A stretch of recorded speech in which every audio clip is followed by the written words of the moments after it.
Fala, galerinha! Tranquilidade total? Espero que sim. Mais ou menos. Botinox na área, haha, em meia quarentena, subindo mais uma aulinha a respeito da história da América. É isso aí, galera. Vamos lá. A gente não pode deixar a peteca cair, não é? E hoje a gente vai estar trabalhando com um assunto extremamente importante, tá? Que ao resolver a lista proposta para vocês vão perceber que esse tema ele é bastante cobrado. Aonde? Na VUNESP, na FUVEST, tá? Botinox, já caiu na Unicamp? Já caiu na Unicamp também, tá bom, pessoal? Então, muita atenção, legal? Com tudo isso que a gente vai estar trabalhando aí, tá? Porque os Estados Unidos são muito importantes, não é? Ainda mais no contexto atual. Porém, o século XIX diz muito a respeito da história, tá? Do que, na verdade, acabou se tornando os Estados Unidos da América. Legal? Então, o tema da nossa aula de hoje, nada mais, nada menos do que os Estados Unidos no século XIX. Tá legal? Então, para a gente começar a trabalhar esse assunto aí tão importante, é legal a gente relembrar alguns aspectos que foram trabalhados na aula, né, anterior com relação à colonização e ao próprio processo de independência dos Estados Unidos, também conhecido como Revolução Americana, né? Então, no 4 de julho de 1776, foi proclamada a independência dos Estados Unidos frente à metrópole Inglaterra. Tá?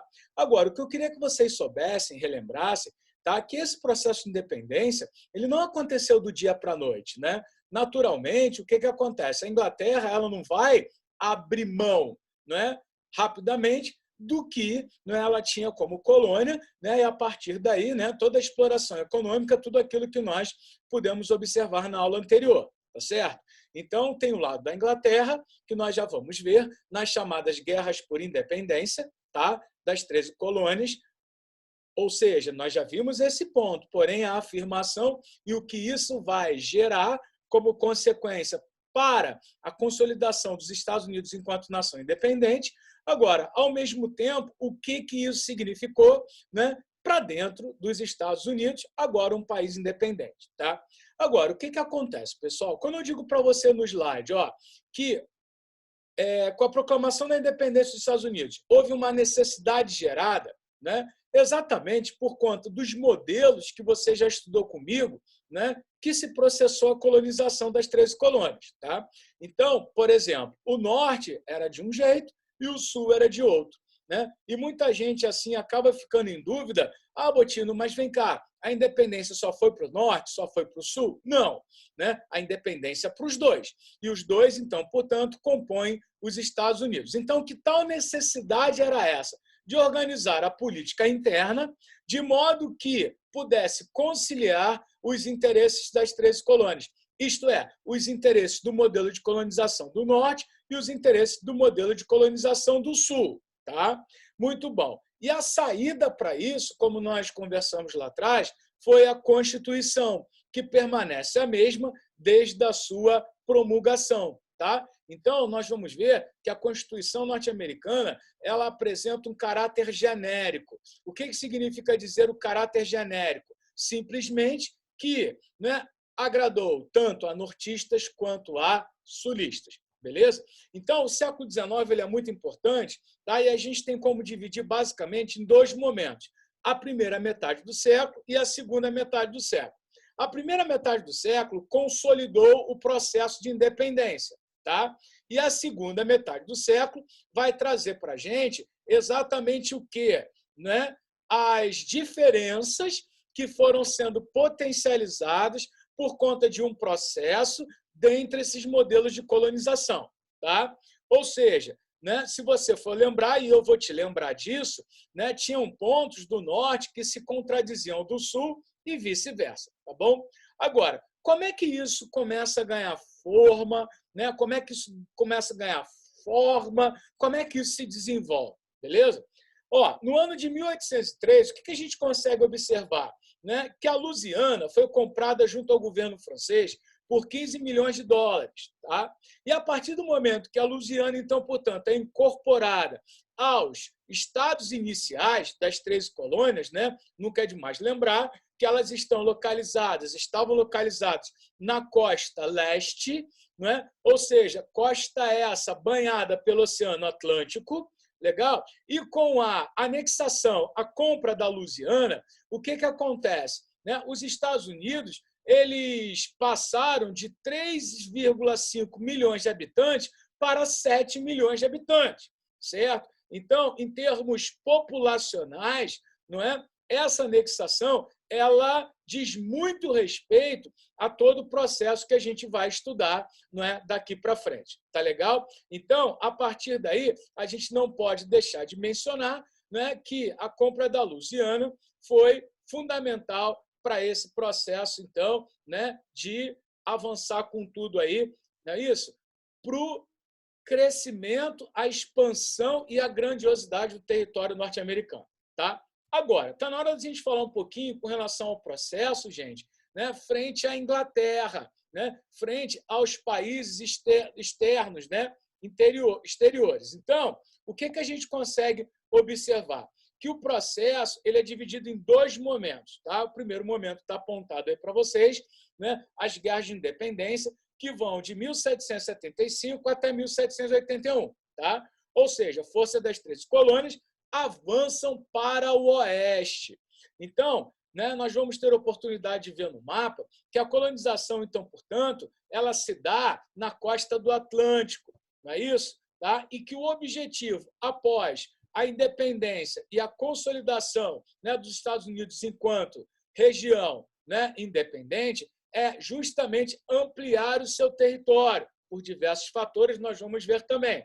Tá bom? E aí, pessoal, surge, então, o projeto do Far West, ou seja, Far, longínquo, distante, West, oeste. Tá? Então, ó, né, forças das 13 colônias avançam para o oeste e ocupam extensas áreas situadas entre os Grandes Lagos, ao norte, e o Golfo do México, ao sul. Tá? Então, a partir daí, nós temos esse primeiro momento das guerras de independência. O segundo momento, ele pega de 1812 a 1814. Então, se você, por exemplo, fizer um paralelo importante, né, desses dois momentos aí, com relação à história da Europa, você vai ver que o primeiro momento, né, nós não temos a Revolução Francesa desencadeada. Tá? Agora, já no segundo momento, nós estamos não somente com a Revolução Francesa já em andamento, mas mais do que isso, Napoleão Bonaparte, né, tá mandando ver. E quando é que Napoleão ele tem um revés? Ele tem o revés exatamente em 1814 com o Congresso de Viena, tá bom? Então, todos esses elementos fazem parte dessa contextualização. Então, a Segunda Guerra de Independência vai de 1812 a 1814, beleza, gente? É onde nós temos o avanço para o oeste, exatamente com o incentivo dos governos. Mas que governos são esses, né? Governo norte-americano na esfera central estadual, tá? Beleza? Que tinham interesse justamente na conquista de novos territórios para poder, seja ao norte, expandir o seu modelo, seja ao sul, também expandir o seu modelo. Só que no momento em que você expande modelos, e muitas das vezes modelos antagônicos, o que a gente acaba percebendo, rapaziada? Que essas diferenças elas vão se tornar cada vez mais gritantes e com um detalhe, vai ter um momento em que um lado vai acabar sobrepondo o outro. Então, é isso que nós vamos ver exatamente acontecendo na história dos Estados Unidos. Tá? E a Inglaterra finalmente reconhece a independência dos Estados Unidos no ano de 1814, frente ao Tratado de Gandhi. Beleza? Tá, gente? Então, nunca se esqueça que, nesse momento, 1814, 1815, a Europa está, né, vivenciando o Congresso de Viena, onde potências, não é, do antigo regime tentam desesperadamente, não é isso, resgatar os seus princípios, como, por exemplo, Áustria, Prússia, Rússia.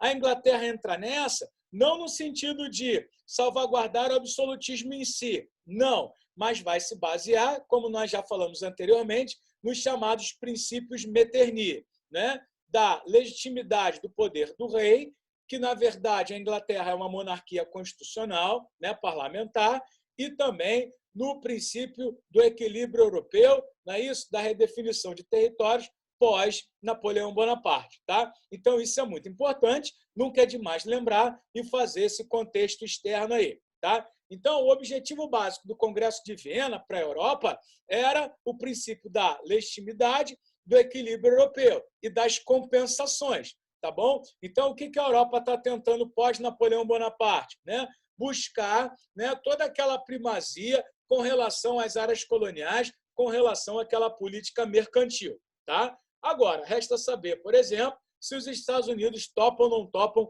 essa pegada. Beleza, gente? Então, ó, tá vendo como esse assunto é rico? Tem muita coisa para trabalhar e para falar aí. Tá? Show de bola. Ó, dando sequência, então, pessoal, o que a gente vai poder perceber, né, nesse momento aí que segue? Tá? Justamente é onde, né, os Estados Unidos, então, né, após afirmarem a sua independência, começam o quê? A buscar essa tal expansão, né? Ou seja, que vai ser dado o nome de Marcha para o Oeste, ou seja, a busca do Oeste longínquo, do Far West, tá? Que culturalmente falando, seja no teatro, seja na literatura, né, traz toda uma ideia baseada numa doutrina que eles defendem, que no momento adequado nós vamos perceber, tá? De justificar essa ação sobre esses novos territórios, grupos e países. Tá legal? Então, por exemplo, quando eu digo grupo, eu estou falando dos índios, né, que moravam ali e que eram os verdadeiros donos da terra. Países como a Espanha, a França, a Rússia e o México também. Tá? Só que antes da gente ir colocando o nome aos bois, é legal a gente falar exatamente dos fatores que, embrionariamente, fazem com que tanto nortistas quanto sulistas busquem essa tal expansão, busquem essa tal marcha para o oeste. Para começar, né, primeiro tópico aí do seu slide, a escassez de terras na faixa do Atlântico. Tá? Por quê? Porque se você for parar e pensar, o modelo do Sul, qual era, gente?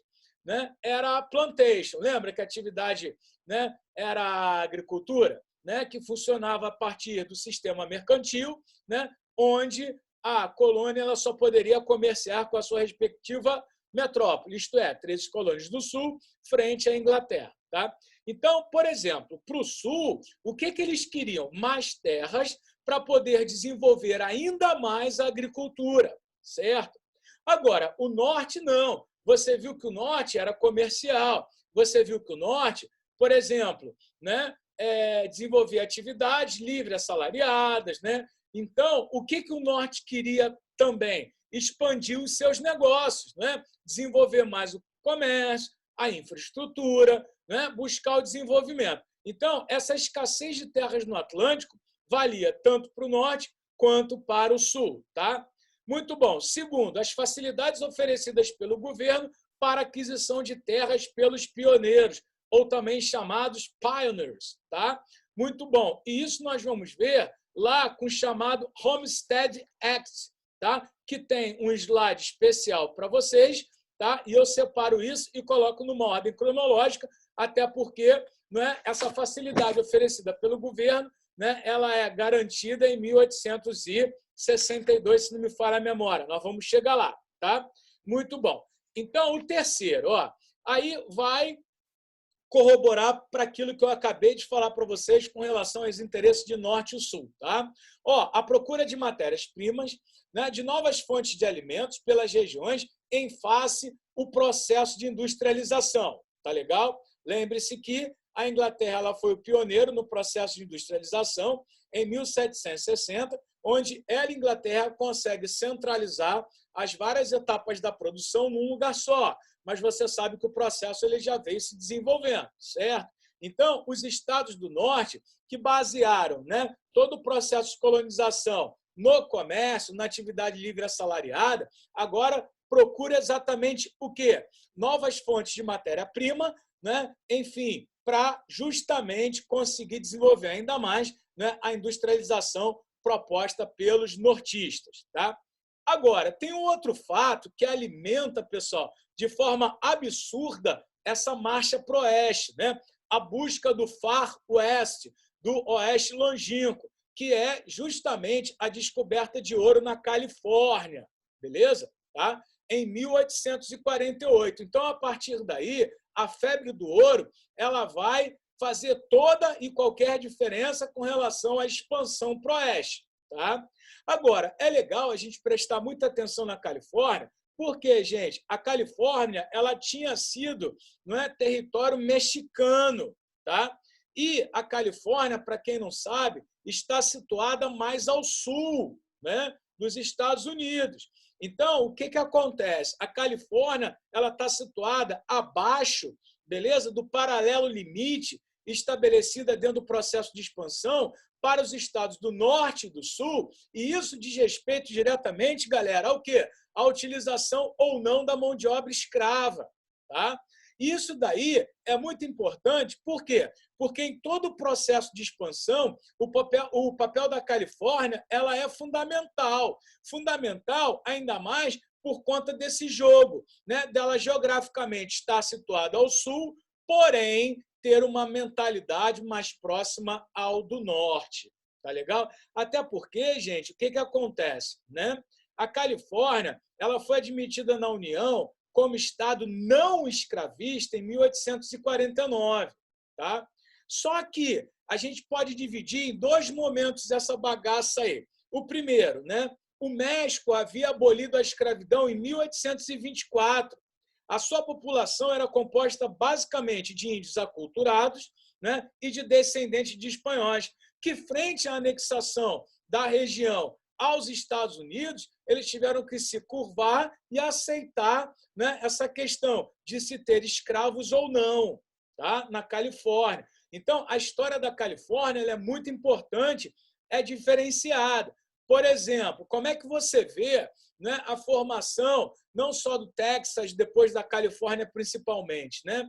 Na minha infância, existia um herói que eu particularmente gostava demais, tá? Que hoje em dia não está tão na moda mais, né? Mas eu acredito que todos vocês já tenham ouvido falar no Zorro, né? Quem era o Zorro? Era o Dom Diego de la Vega. Dom Diego de la Vega, né, era um senhor de terras, não é? Ou seja, era da nobreza, da elite, não é isso? Que ajudava os pobres com relação ao quê? Né? A um governo opressor. E se você for ver o Zorro lá do Antônio Bandeiras, na verdade, te contextualiza, né? Até porque a história fala de uma mina de ouro que está do lado, né, do México, é Estados Unidos, a Califórnia de quem é. Tá? Então, quer dizer, vale a pena dar uma olhada aí na quarentena, no Zorro. Né? Vale a pena, é legal. Porque aí no filme, claro, tem a licença poética, toda uma questão, né? Onde o Zorro pai é o Anthony Hopkins, né? Que passa para o Zorro filho, que é o Antônio Bandeiras. Vale a pena dar uma olhada, tá? Mas aí justifica justamente essa questão da Califórnia, da anexação, do ouro, né? De todas essas circunstâncias aí. E o segundo ponto é justamente a partir da descoberta de ouro, conforme eu coloco no teu slide aí, em 1848, né? Por quê? A partir daí, atrai muitos homens brancos para a região. Tá? Muitos homens brancos para a região. E em 1850, já que o ouro é descoberto em 1848, o que acontece? O chamado compromisso Clay. Compromisso Clay. Botino, você vai editar, não está escrito no slide? Não. Mas está escrito aonde? No seu roteiro. Está lá, numa nota de rodapé. Compromisso Clay deixava para os habitantes do novo estado, a saber, a Califórnia, a decisão de manter ou não a escravidão. Então, a partir de agora, eu acredito que dessa forma você tem entendido melhor qual é o papel da Califórnia em todo esse processo dos Estados Unidos. Tá? Então, você que já foi para lá, né, fica fácil de entender. Por quê? Porque a Califórnia está aonde? Na costa oeste, banhada pelo Oceano Pacífico, ao sul, beleza? Então, a partir daí, tem várias curiosidades importantes que a gente menciona a respeito da Califórnia. Vamos lá, a conquista de áreas de pastagem para os rebanhos. O outro filme que você pode ver com relação a isso, só que é um filme mais antigo, tá? O protagonista é o Kevin Costner, mas é um filme bem legal, bem interessante, é justamente Dança com Lobos, tá? É um clássico do cinema, beleza? Que mostra a história de um oficial da cavalaria norte-americana que acaba, né, ficando, né, sob cuidados, vamos dizer assim, de forma, vamos dizer assim, simpática, dos índios, né, e ali mostra todo o rebanho de búfalos, né, toda essa história, né, que é muito legal. Eu assistiria também, em tempos de quarentena, Dança com Lobos. Então, só aqui eu já te dei 3 filmes, né? Zorro, que tem 1 e 2, e também estou te dando Dança com Lobos, tá? Agora, é muito legal, gente, vale a pena assistir, tá? Olha o Cine de Incal aí, né? Legal. Vamos lá. Outro ponto, qual é? A construção de ferrovias, tá? Que vocês vão ver que é fundamental para quê? Para que aumente a circulação de pessoas e de mercadorias e mais. Na Europa, frente a uma revolução industrial, né, a ferrovia ela é muito, muito importante. Por quê? Porque é através da ferrovia e das telecomunicações, como, por exemplo, vai ser o caso do telégrafo, que as distâncias elas são encurtadas, né? O mundo ficou menor. Não é que o mundo tenha diminuído de espaço geograficamente. Não. É que com as ferrovias dinamizou-se a circulação de pessoas e de mercadorias e, a partir do telégrafo, a comunicação longa distância. Tá, pessoal? Então, a partir disso daí, a gente consegue ver uma série de circunstâncias legais para isso. Agora, é claro que os Estados Unidos eles precisaram, então eu queria que você prestasse o máximo de atenção agora em mim, tá? Porque isso é muito legal. Ó. Isso é muito importante e é o que cai na FUNESP, é o que cai na FUVEST, tá? É algo que sempre está aí badalado à beça, tá bom? Então, olha para mim e presta atenção. O que acontece? Os Estados Unidos eles precisaram justificar essa marcha para o oeste, certo? Então, gente, durante o século XIX, na Europa, surgiram as chamadas, né, doutrinas raciais, tá? Como, por exemplo, o fardo do homem branco, como, por exemplo, o darwinismo social, tá? E no caso norte-americano não é diferente, tá bom? Então, essa imagem aí, ela já foi utilizada em prova anteriormente, tá? Essa imagem aí, ela diz mais do que 1000 palavras. Então, eu queria que você olhasse ela com carinho, tá? E percebesse o seguinte, vamos lá. Essa figura angelical, né? Se eu estou dizendo que é um anjo que está voando, né?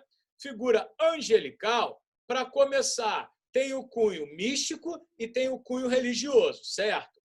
Agora, né, anjos não possuem sexo, mas nesse caso aqui, né, a figura do anjo feminino, né, tem todo um significado, tá? Legal, vamos lá. Olha, norte, sul, leste, oeste, né? Vamos de novo, ó. Norte, sul, leste, oeste. Para onde que ela está voando? Para o oeste, certo? Legal. Então, você tem a figura feminina angelical, não é? Com o livro na mão, não é isso? E com o fio na outra, não é? Tá. Que livro é esse? É a Constituição norte-americana. Que fio é esse? Olha, no segundo, terceiro plano da imagem, postes. Tá vendo os postes lá? Que fio é esse? Do telégrafo. Né? Perto lá dos postes, o que você está vendo? Uma ferrovia, não é? Então, a marcha para o oeste, tá certo? Ela vai ser justificada pelos Estados Unidos na chamada doutrina do destino manifesto, tá? Botino, mas que doutrina é essa? Para começar, destino, algo pré-estabelecido. Manifesto, tornado público. Então, o que foi, não é, pré-estabelecido que está sendo tornado público? Tá. Para que os Estados Unidos, então, formulassem a doutrina do destino manifesto, o que eles fizeram? Eles recorreram a João Calvino e também a Santo Agostinho. Tá? Por quê? Porque Calvino também havia recorrido a Santo Agostinho, né? Porque Santo Agostinho não é, simplesmente, né, levantou a questão da predestinação. Tá? E é justamente lá na Reforma Protestante que você vê um debate muito interessante com relação, né, ao que a própria Igreja Católica dizia, né, entre São Tomás de Aquino, não é, e Santo Agostinho, que agora vem, não é isso, com novas circunstâncias e visão de mundo. Tá? Então, João Calvino, o que ele faz? ele pega o princípio da predestinação e lança uma das suas principais doutrinas, né? Ou seja, que o ser humano havia sido predestinado ou não por Deus para a salvação, não é? Eu não vou entrar no mérito aqui, né, mas muitos professores passam esse conceito de maneira equivocada, né, dizendo que só quem é rico é predestinado. Não é bem assim, não. Tá? Tem que estudar a reforma lá direitinho para entender isso melhor. Agora, o que acontece? O povo norte-americano simplesmente faz valer o argumento não só de Santo Agostinho, né, como também de João Calvino, com a teoria da predestinação, tá? Com a doutrina da predestinação. E aqui, a doutrina do Destino Manifesto diz o seguinte, que o povo norte-americano ele foi predestinado por Deus para levar o progresso e a civilização. E, obviamente, a palavra de Deus. Então, aí você vê a figura angelical, aí você vê o caráter místico, não é isso? Ou seja, e caberia ao povo norte-americano, então, portanto, levar o progresso à civilização. Então, a figura angelical, né, que traz essa questão mística, essa questão religiosa, né, esse embasamento de uma doutrina que justifique a ação, né, dos pioneers ou pioneiros para o faroeste, né, simplesmente traduzida nessa imagem que é muito legal. Então, aonde está esse progresso, aonde está esse desenvolvimento, aonde está, de certa forma, esses privilégios? No telégrafo e na ferrovia. Tá? Além disso, o que você percebe? Que tem o quê? Os pioneiros marchando para onde? Marchando para o oeste. Tá? Marchando para o oeste. Beleza? Lá ao fundo da imagem, perto da sua mão direita, esquerda, tem lá o rebanho de búfalos. Não é isso? Que também é uma característica. Mais para baixo na imagem, você tem os índios correndo também. Tá? Nessa imagem só não aparece o quê, gente? Né? A cavalaria norte-americana. Mas se você quiser ir além, nessa imagem você consegue dividir os interesses tanto do norte quanto do sul. Por quê? Lá mais para cima na imagem, que seria o norte, nós temos o quê? A ferrovia, nós temos o telégrafo, nós temos lá, né, o rebanho de búfalos, não é isso? Né? Nós temos a carruagem mais sofisticada e tudo mais.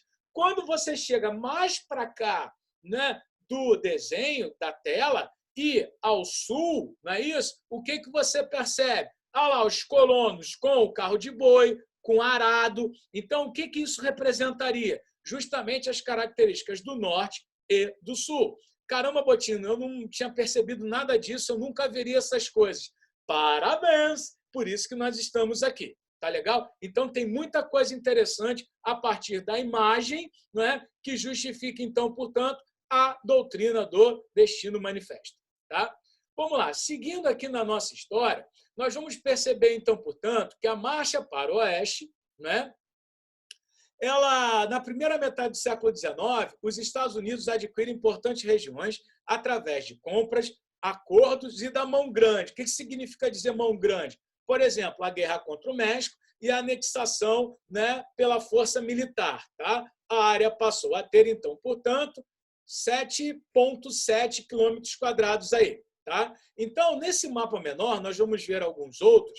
Você consegue perceber aí, ó, tá vendo lá a Louisiana, que eu falei para vocês, ó, adquirida junto à França, né? Olha lá, o território do Oeste, 1792-1825, né? De roxinho ali, as 13 colônias, né? Inicialmente falando, aqui embaixo, aqui, né? A Flórida, adquirida junto à Espanha, né? Depois o Texas, anexado, né? Olha lá, ó, né? A região cedida pelo México, que é a Los Angeles, a Califórnia, né? Mais ali para baixo, depois o Oregon, comprado junto à Inglaterra. Tá? Então, essa questão territorial ela foi, né, aumentando, né, cada vez com que o tempo fosse passando. Né? O Edito do Noroeste definia justamente a formação desses novos estados a partir de 3 etapas. Tá? Botino, eu preciso decorar essas etapas? Não, mas você precisa saber o que foi o Edito do Noroeste. Tá? Não é o time de futebol de Bauru, não, né, gente? Vamos lá. Primeira etapa, né? A área ficaria sob o controle do governo federal até que a sua população atingisse 5 mil eleitores. Tá? Passando de 5 mil eleitores, você tem exatamente a segunda etapa. Ao atingir esse número, né, o território passaria a se autogovernar. Legal. O que mais? Terceira etapa. Ao atingir 60 mil habitantes, o território seria admitido como Estado da União, com os membros, né, direitos, né, com os membros tendo os mesmos direitos do que os estados originais. Tá? Então, pessoal, isso aqui é só um aprofundamentozinho para você perceber que a coisa não caiu do céu. Tem uma série também chamada Deadwood, tá? Deadwood, que é interessante, é legal. Você que está na quarentena e está com muito tempo, né, de lazer, dá para assistir também, que é essa questão aí, né, do desenvolvimento, enfim, não só do Texas, mas da Califórnia e por aí vai, tá? Então, volto a te dizer que esse slide em si, você não precisa ficar decorando essas etapas, tá? Então, o que a gente consegue tirar de consequência disso tudo? Ó, né? Problema maior. Surgiu com relação ao regime de propriedade e ao tipo de mão de obra a ser usada nesses territórios. Por quê? Porque eles traçaram um paralelo imaginário, né, que dividiria, então, portanto, né, novos territórios do sul do norte.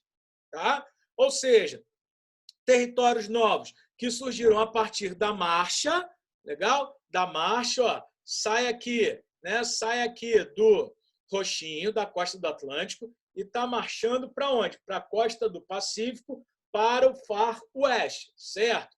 Então, dentro desse processo aí, ó, você vai vendo que os estados eles vão sendo incorporados, tanto no norte quanto aqui no sul, certo? Agora, quem diz que, por exemplo, quem está no sul quer ser sul, quem está no norte tem que ser norte? Isso está geograficamente, né, situado, porém não dá para mexer. Agora, as características de desenvolvimento desses novos estados, aí sim, aí dá para mexer. E é isso que a Califórnia principalmente vai fazer, que vai ocasionar, né, maiores circunstâncias aí complicadas para a história dos Estados Unidos, certo? Beleza. Então, ó, seguindo aí, pessoal, na nossa circunstância, o que a gente vai perceber? Né? Que essa marcha para o oeste ela vai cada vez mais aprofundando as divergências de modelo de desenvolvimento, tanto do norte quanto do sul. Até porque o norte pretendia que se instalassem pequenas propriedades com mão de obra assalariada, livre assalariada. Já o sul não, defendia o quê? A ampliação dos latifúndios e da mão de obra escrava. Tá? Agora, como é que isso daí, né, eles tentam basicamente dar uma organizada? Por exemplo, através do compromisso do Missouri, estabelecendo que os novos membros da União teriam um limite exatamente nesse paralelo que eu já mencionei para vocês, 36-30, tá? Ou seja, uma linha imaginária que ao sul ficariam os territórios escravistas e ao norte territórios livres. Tá? Mas é justamente a partir dessas circunstâncias, então, que nós temos o quê? Né? O aprofundamento dessas diferenças. Show? Beleza. Agora, isso é dentro de casa. E fora dos Estados Unidos, o que está acontecendo paralelo a isso? Nós já falamos, né? Congresso de Viena, uma tentativa de retomada dos estados absolutistas. Estados Unidos, nação independente, em franca expansão, não é? Então, o que eles decidem fazer em 1823 com o presidente Monroe? Simplesmente lançar uma doutrina. Doutrina Monroe, que significava dizer América para os americanos. Então, eu queria que você prestasse atenção demais. Por quê? Para você não esquecer o que foi a doutrina Monroe, nesse contexto de expansão na primeira metade do século XIX. Gente, presta atenção em mim agora, olha para cá. A doutrina Monroe, ela não possuía um caráter bélico. A doutrina Monroe é uma doutrina, presta atenção agora no termo, de blindagem da América com relação à influência europeia. Tá? Então, pensa assim, a doutrina Monroe é uma doutrina de blindagem da América em consequência ao Congresso de Viena. Então, essa charge aí, essa imagem que eu encontrei, eu acho ela extremamente interessante.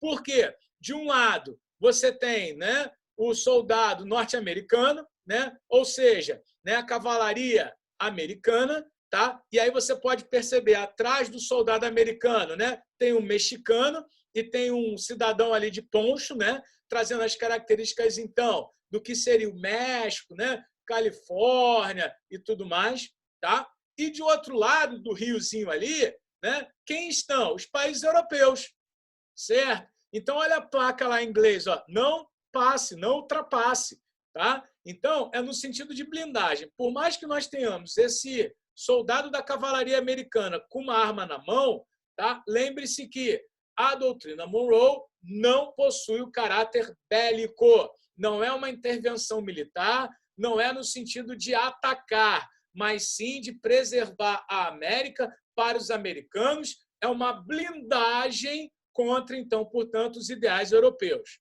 Legal? Beleza? Guarda isso. Não se esqueça disso aí.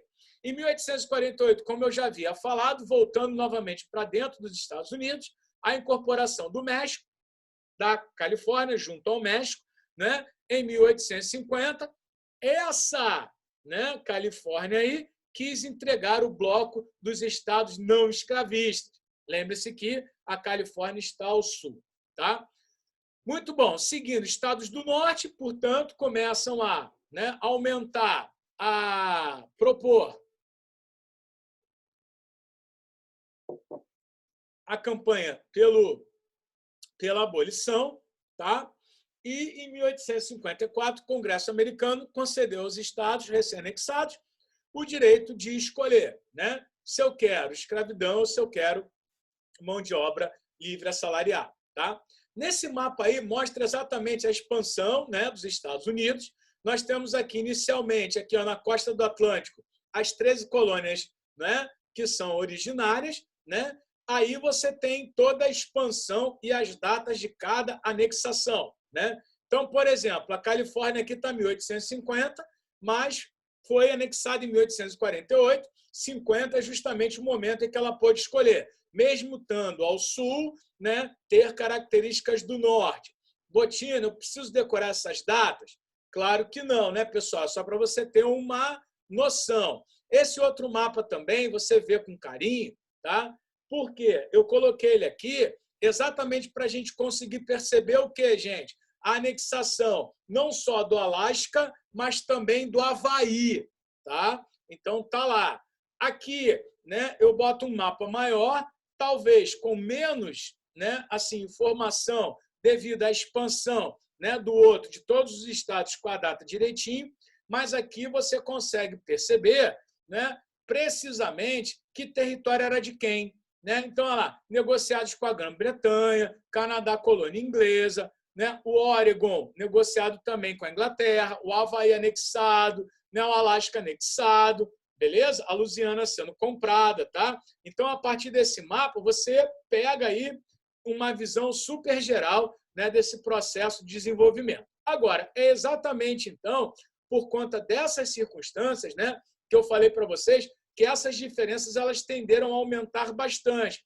E isso vai levar com que Norte e Sul mergulhem numa brutal guerra civil, tá? Que acontece entre os anos de 1861 e 1865. E a história chamou de Guerra de Secessão. Por quê? O que significa dizer secessão? Separação, tá? Então, é o momento em que, frente aos acontecimentos políticos e ao desenvolvimento do Norte, né, estados do Sul decidem, então, portanto, se separar da União, formando a chamada Confederação. Tá?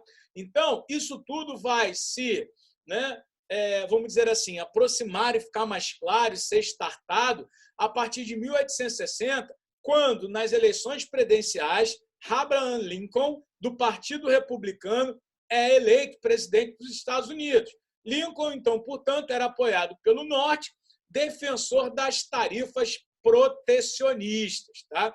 Então, o Norte sempre foi protecionista, lembra? O Sul era o quê? Era livre cambista. O Norte sempre foi livre assalariado. O Sul, né, escravista ou escravocrata. Lembra disso? Então, aqueles problemas que nós vimos lá atrás, eles são extremamente importantes para quê? Para você perceber de que maneira que as circunstâncias elas vão ocorrer nesse momento. Então, para o Sul, a eleição do Lincoln não é legal, né? Eles sabem que o Lincoln ele era defensor desde a década de 50, se não me falha a memória, 1854, pela abolição, tá?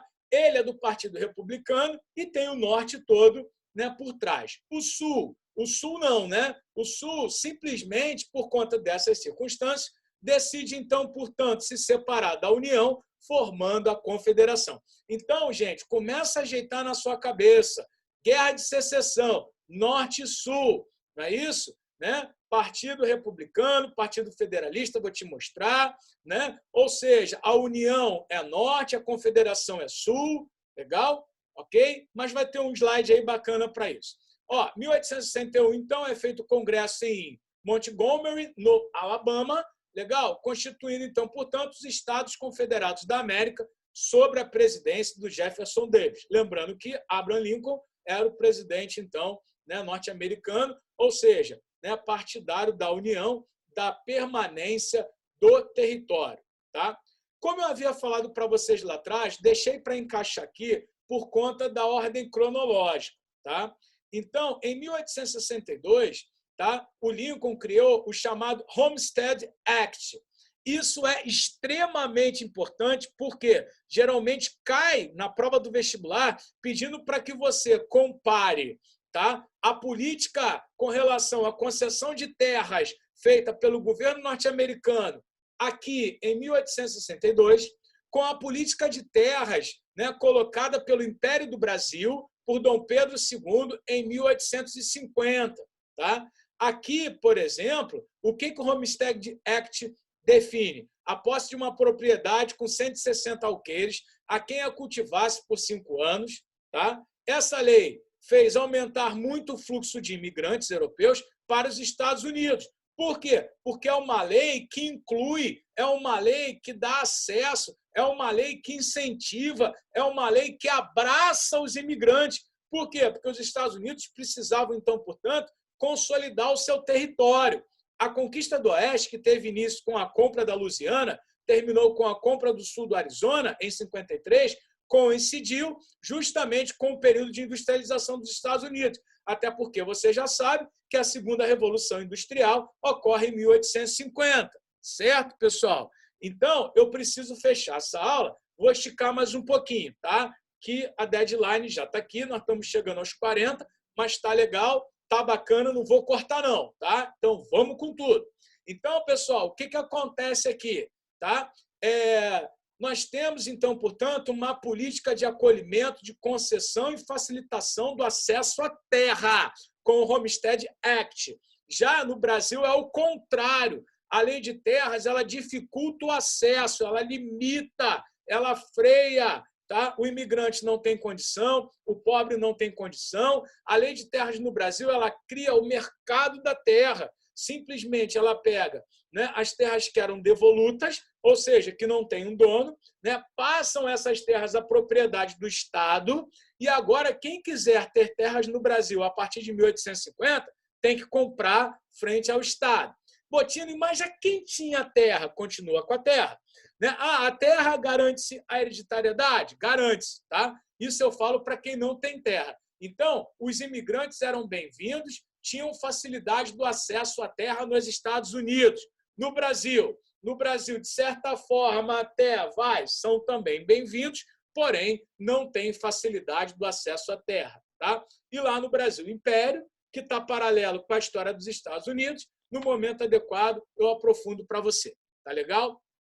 Vamos lá. Seguindo, então, esse moço aí, ó, Abraham Lincoln, né, figura bastante, né, comum dos filmes e tudo mais. Tá? Não vou indicar filme aqui, porque os filmes não são legais, eu acho chato pra caceta. E, a partir daí, nós vamos ver, então, portanto, essas diferenças e o que pega para que Norte e Sul, né, entrassem em conflito. Aqui, você vai lembrar daquela aula, né, logo no início, que eu troquei, né? Lembra que eu mudava a cor daqui, mudava a cor dali? Espera aí, vamos lá. Então, é mais ou menos aquilo que eu vou usar aqui, tá? Então, nós vamos ficar balizando norte ou sul, mas aqui está certinho que eu já revisei. Então, ó, o norte, para começar, é a União, não é? Então, nós temos aproximadamente 20 milhões de habitantes armados com fuzil, né? Fuzil de repetição, tá, tá, tá, tá, tá, né? Trincheiras, navios coraçados, que eram navios de calibre de canhões bastante avantajado, ferrovias, telégrafos e tudo mais. Ou seja, existia uma baita mão de obra, né? Os estados do norte estão desenvolvidos, né? Estão bem organizados, articulados e tudo mais. Já o sul, olha que diferença brutal, né? Nós temos aí 11 milhões de habitantes, né? Sendo 3,5 milhões de escravos.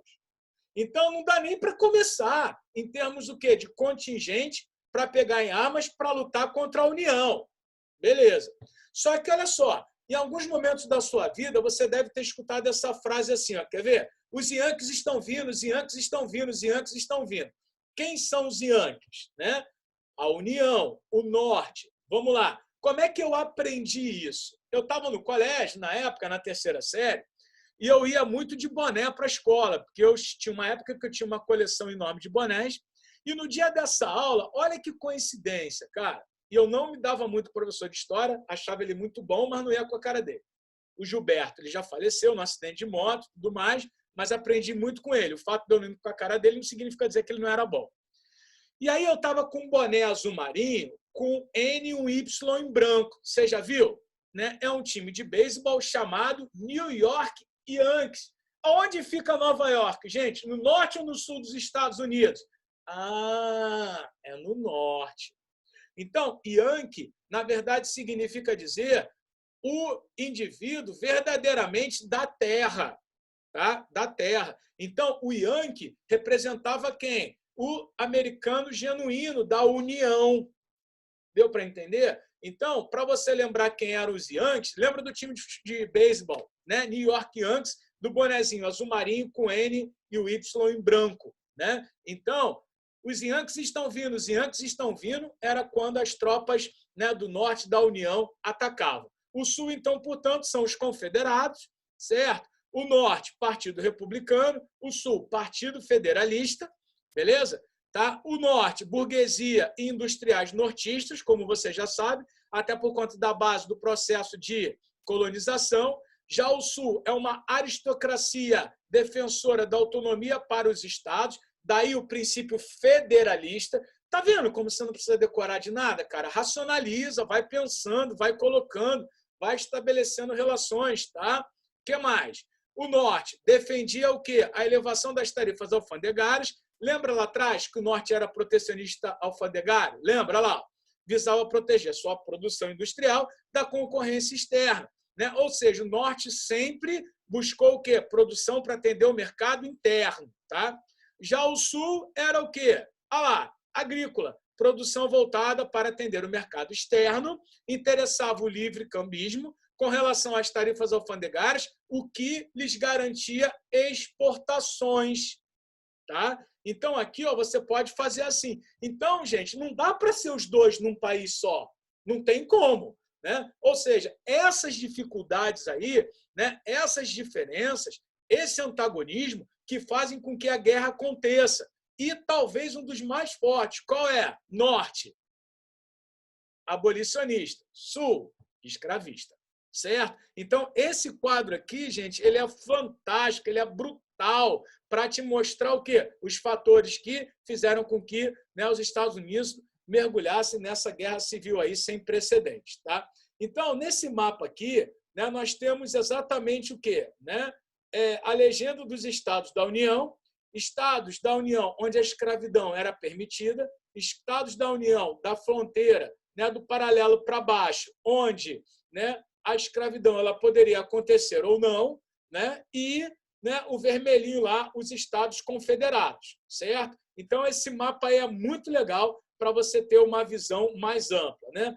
Nos filmes de faroeste, de bang bang, né, do oeste longínquo, do oeste distante, nós vemos sempre o quê? A cavalaria norte-americana com esse uniforme azul marinho. É uma foto de época, claro, tá preto e branco, não dá para ver, tá?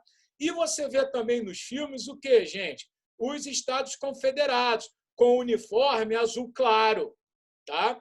Agora, tem um filme que ele é sensacional. Só que é um filme, gente, muito antigo. Eu não sei se você vai ter paciência para ver. Ele é antigo, ele é longo, mas ele é um dos clássicos, né, que todo mundo deveria ver antes de morrer, certo?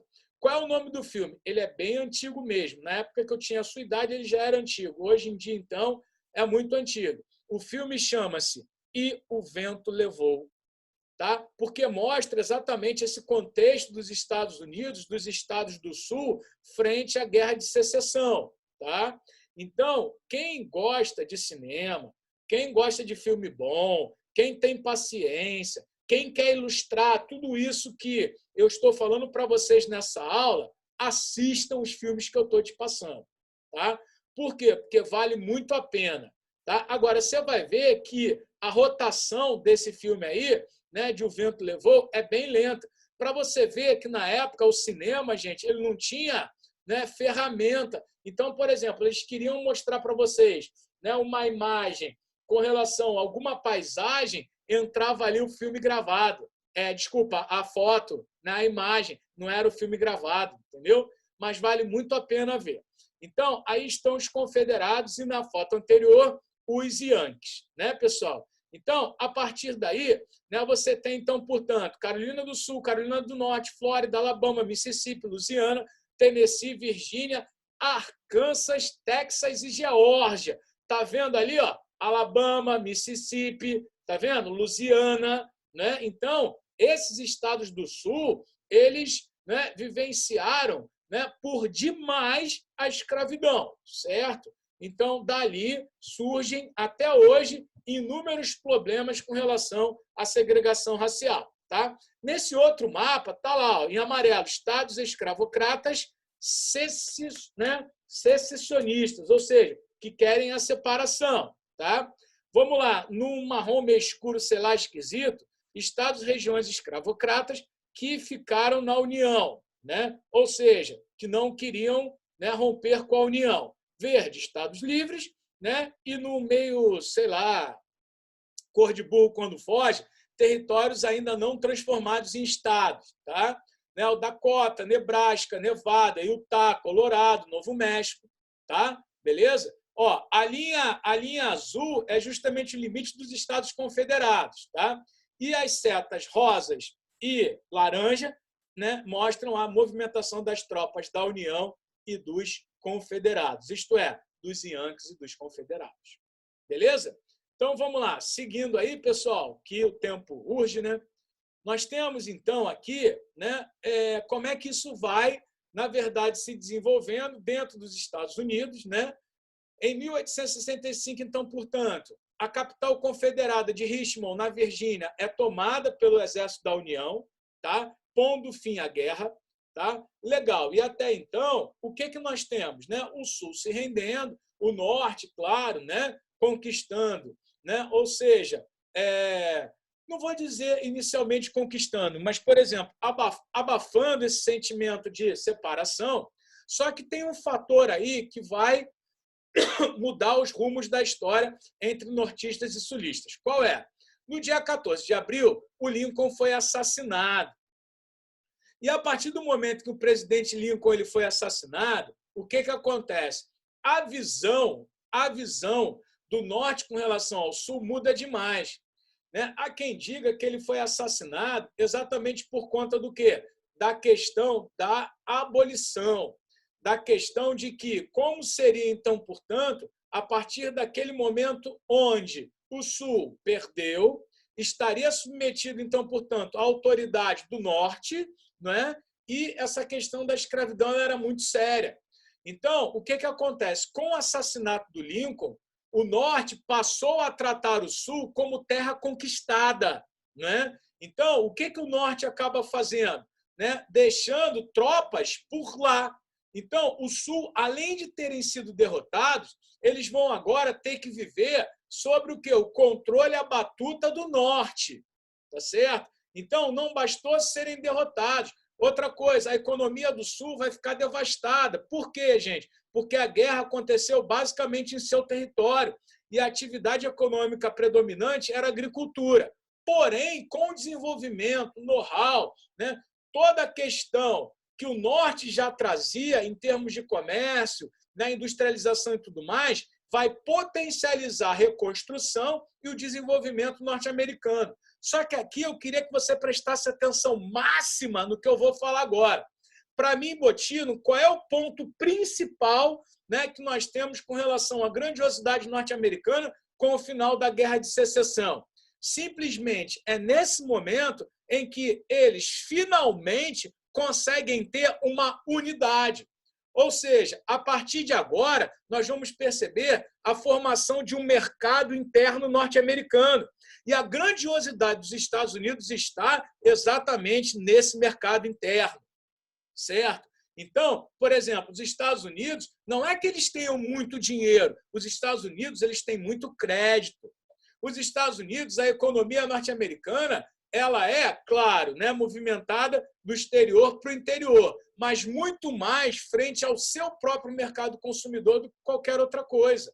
Um exemplo, vamos lá, televisão de última geração. Você, nos Estados Unidos, eu não sei se isso acontece ainda hoje em dia, mas, por exemplo, as pessoas queriam trocar de televisão, elas pegavam a televisão velha e não vendia não, cara, botava na rua assim, ó, na porta de casa, para que alguém que passasse levasse. Por quê? Porque a facilidade em comprar de última geração era muito maior. Então, não tinha que ir lá, vamos vender a mais velha para comprar a mais nova. Não, comprar a mais nova e deixa a velha lá na rua, quem quiser que leve, entendeu? Então, é só para vocês entenderem como que o desenvolvimento norte-americano, a unidade americana, né, e o crescimento e o arrumar, o ajeitar da casa vai ser fundamental até para que eles possam partir para uma política externa. Então, essa política externa norte-americana, ela só vai começar a acontecer, essa tendência imperialista, exatamente quando?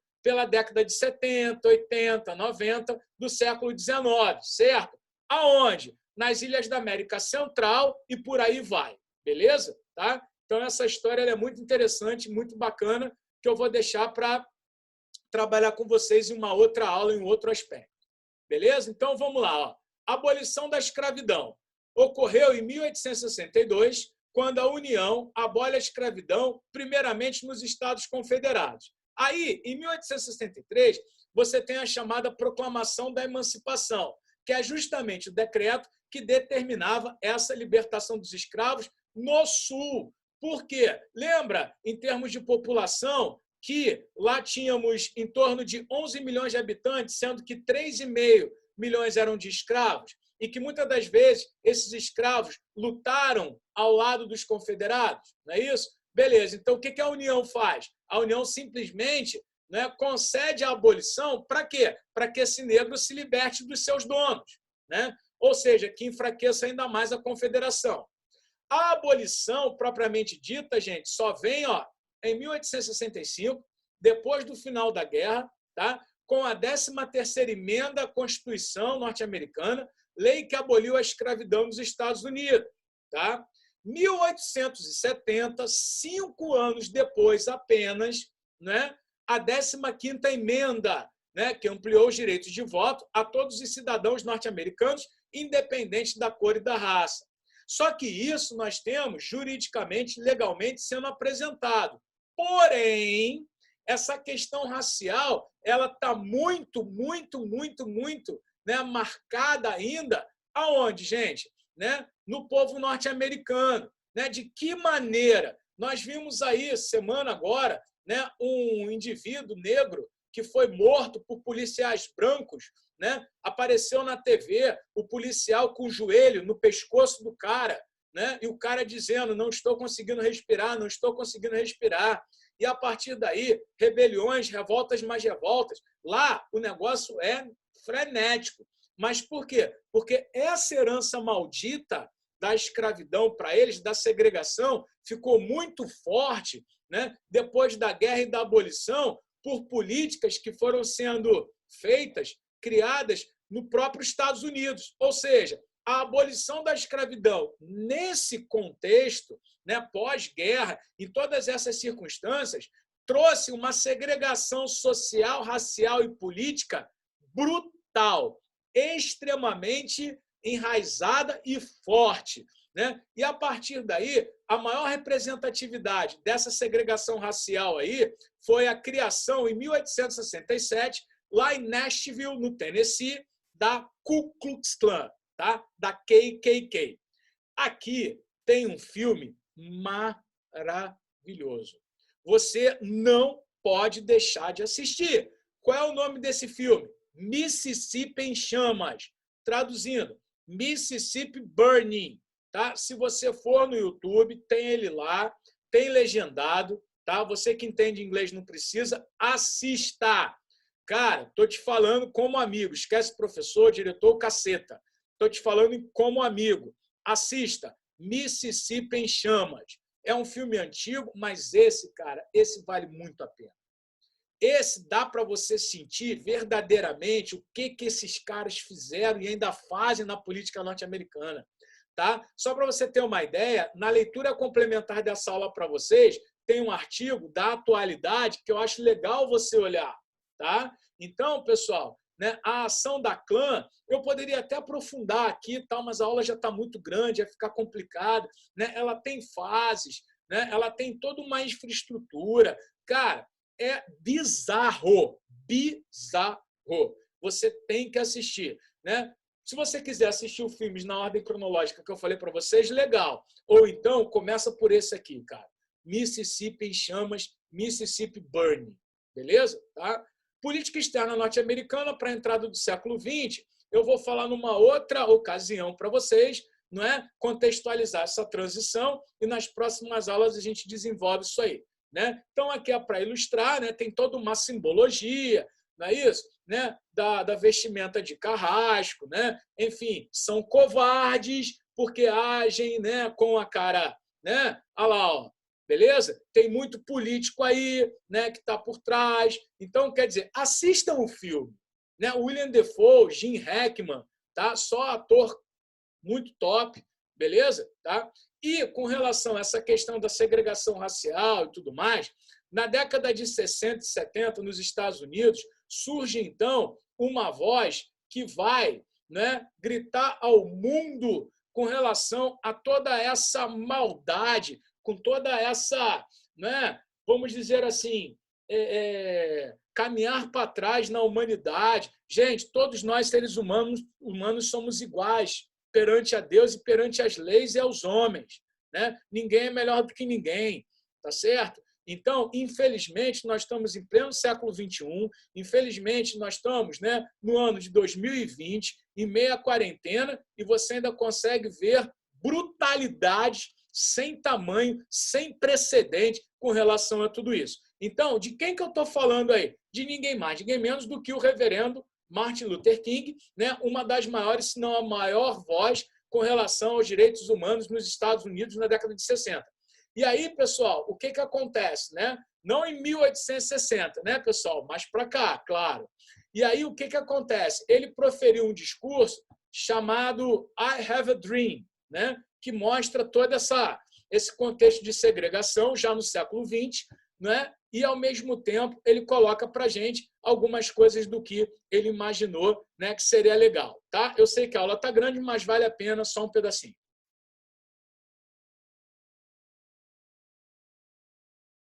Não vai tocar?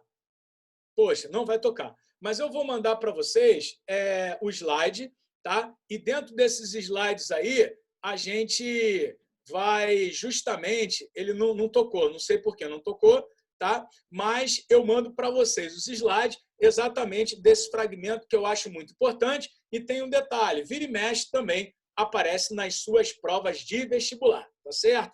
Então, pessoal, eu sei que a aula ficou um pouco além daquilo que a gente já passa para vocês, só que os assuntos são extremamente interessantes, são legais. Se eu pudesse, eu falaria mais da Klan, até porque é algo que eu estudei, né? Só que, mais uma vez, não deixe de ver Mississippi em Chamas, tá, pessoal? Então, espero de coração poder ter te ajudado, espero de coração que muitas das coisas em que você tinha dúvidas com relação à própria história dos Estados Unidos, né, a partir de agora, tenha te esclarecido, tá legal? E vamos nessa, não deixa a peteca cair, não. Vamos para cima que foguete não dá ré, legal? Espero poder ter te ajudado E, galerinha, é isso aí. Tamo muito junto, misturado, não é não? E até a próxima, não é isso? Papai do céu te abençoe e te guarde. Valeu!